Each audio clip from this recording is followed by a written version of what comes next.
Want to bring in Dr. LaPook, who joins us now. And Dr. LaPook, you know, we talked to some of the parents today whose children described for them in vivid detail of sounds like pans falling or popping off. They didn't know it was gunshots because they've never heard gunshots.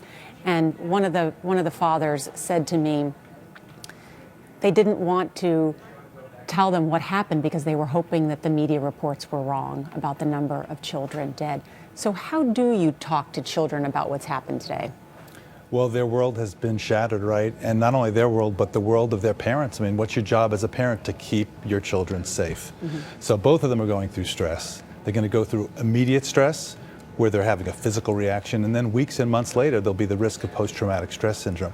I think for parents, they need to talk to them honestly, in terms that they can understand, and they're going to need professional help. This is not something that you can just say, well, let me try this and let me try that. But if you're a parent of one of the children who is in this K-4 elementary school, do you share with them the full extent of how many children were killed? And do you talk to them about why the gunman did this? I mean, how much information do you give for a child that young, between the age of 5 and 10? Right.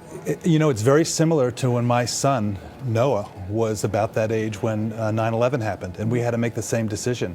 And eventually they are going to see it.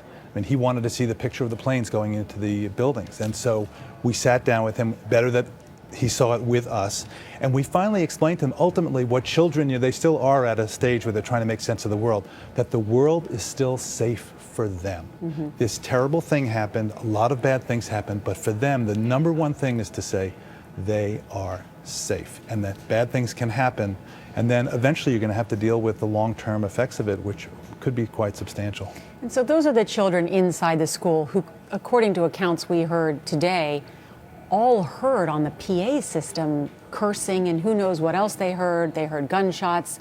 They were told to run outside the classroom, close their eyes, go to the firehouse. And so they were, you know, witnesses to the tragedy. What about people with children at home who may have turned on the TV today or tonight to watch the evening news with Scott Pelley? What about that? I have to respond to something you said about what they heard, right? You know what the most important thing to do in talking to a child about this who was there? Listen. Yeah.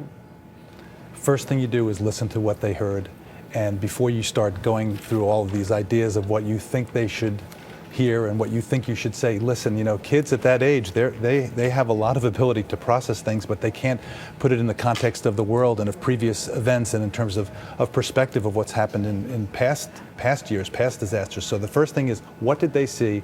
Listen to them, and then try to translate it in terms that they can understand. But I would not give them gory details that they, you know, don't need to know right now. In terms of other children who have seen it and who are trying to figure it out, I think the same thing for parents. They have to take them aside and talk to them, and most importantly, listen to them.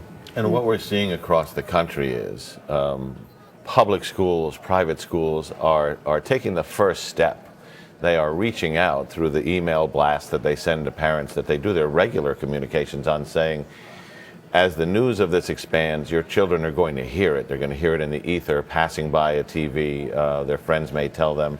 And we want to know you can avail yourselves of the services of our school psychologist. Other schools have sent out notices saying, we're holding a meeting for parents to give you the tools to talk about this. And they're saying exactly what Jon just said, which is, first you need to listen and say, what are they asking about? What do they want to know?